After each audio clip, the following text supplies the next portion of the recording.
लोक जनशक्ति पार्टी रामविलास की गठबंधन में भूमिका रहेगी या अकेले हम लोग चुनाव लड़ेंगे। गठबंधन के तहत जो सीटें मिल रही हैं उससे वो संतुष्ट हैं या वो लोग अकेले चुनाव लड़ना चाहते हैं। जो भी देखिए, हम सब आदरणीय खड़गे जी उनका जो राजनीतिक अनुभव है उसका हम सब सम्मान करते हैं और मैं उम्र में, रुतबे में, तजुर्बे में उनसे बहुत छोटा हूँ और उनसे बहुत कुछ सीखा है मैंने राजनीतिक जीवन में। पर ऐसे में जब वो अपने स्वास्थ्य का इस्तेमाल मेरे प्रधानमंत्री का अनादर करने के लिए करते हैं, ये बात गलत है।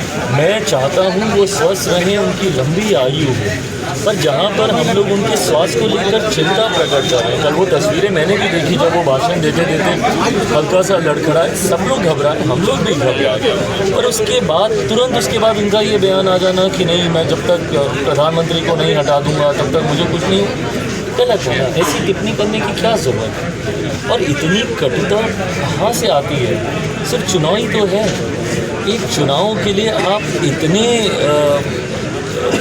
इतने कड़े शब्दों का आप इस्तेमाल करने लग जाते हैं। जब तक वो नहीं हटेंगे तब तक मैं जीवित रहूँगा। आप रहें, भगवान करे आपकी बहुत लंबी उम्र है, पर इस तरीके से राजनीतिक मतभेद कीजिए ना। सवाल कीजिए, नीतियों पे सवाल कीजिए, क्या हुआ पिछले 10 सालों में हरियाणा में, उस पर सवाल कीजिए। आपने क्या कहते हैं, दोबारा इतने लंबे समय के बाद जम्मू कश्मीर में चुनाव हो रहे हैं, क्या है सरकार की योजना या क्या किया हम लोगों ने इस दौरान, इन सारी चीज़ों पे सवाल कीजिए। जब व्यक्तिगत आप टिप्पणियाँ करते हैं, तकलीफ मुझे तब होती है क्योंकि नई पीढ़ी आपसे सीखती है। नई पीढ़ी को क्या सीख आप देना चाहते हैं कि इस तरीके से आप अपनी हर चीज़ को राजनीतिक कर दीजिए। आपका स्वास्थ्य खराब है, उसका भी आप राजनीतिक लाभ उठाइए कि मैं जब तक प्रधानमंत्री को नहीं हटा दूंगा तब तक मैं जीवित रहूँगा। ये सोच गलत है और देश के प्रधानमंत्री हैं, संवैधानिक पद है। पूरे बिहार में बाढ़ की हालत है, ऐसे में विपक्ष कह रही है कि इसको राष्ट्रीय आपदा घोषित कर देना चाहिए। देखिए, विपक्ष पहले तो जाए, विपक्ष के नेता वो तो मुझे लगता है शायद राज्य में भी नहीं।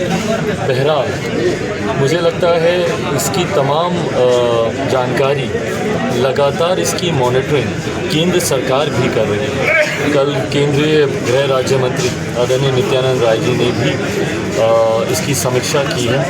आज मैं खुद जा रहा हूँ। आज का रात का मेरा प्रवास कोसी के इलाके में ही होगा।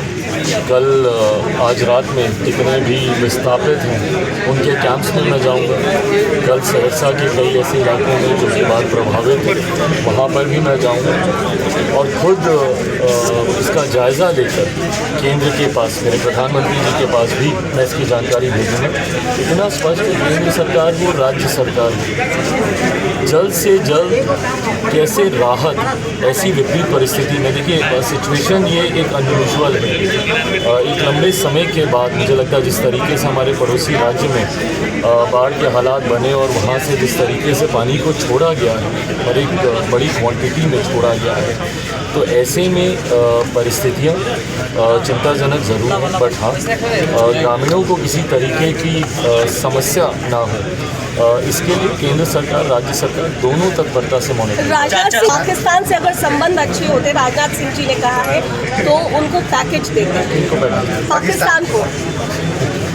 चलिए ठीक है, देश के हमारे आपके चाचा कह रहे हैं कि 243 सीटों पर चुनाव लड़ेंगे अगर सम्मानजनक बिहार विधानसभा चुनाव में एनडीए ने सीट नहीं दिया तो एनडीए ने सीट नहीं लड़ ले। 243 झारखंड में जा रहे हैं, भारी संख्या में लोग भी उभर रहे हैं, लेकिन अभी तक गठबंधन की बातचीत अभी चल रही है। ये भी हम लोग को मानना होगा, भारतीय जनता पार्टी जो गठबंधन, एनडीए गठबंधन का प्रमुख दल है, जम्मू कश्मीर का लास्ट फेज और हरियाणा का लास्ट फेज दोनों एकदम राउंड द कॉर्नर हैं। पूरी ताकत कई राजनीतिक दल जो कि वहाँ पे चुनाव लड़े, उन दोनों राज्यों में लड़े, हम लोग वहाँ पे चुनाव नहीं लड़े। झारखंड में कितनी सीटों पर लड़ेंगे? वो लोग वहाँ पर पूरा ध्यान अपना केंद्रित किए हुए हैं। मुझे लगता है नोटिफिकेशन आते आते तक, झारखंड को लेकर नोटिफिकेशन आते आते तक गठबंधन को लेकर लोक जनशक्ति पार्टी रामविलास की गठबंधन में भूमिका रहेगी या अकेले हम लोग चुनाव लड़ेंगे, इन तमाम चीज़ों पर क्लैरिटी नोटिफिकेशन आते आते तक हो जाएगी। हमारी राज्य इकाई भी जो कि डिसाइडिंग बॉडी है, ये फैसला अंतर्गत वो हमारी राज्य इकाई को लेना है कि गठबंधन के तहत जो सीटें मिल रही हैं उससे वो संतुष्ट हैं या वो लोग अकेले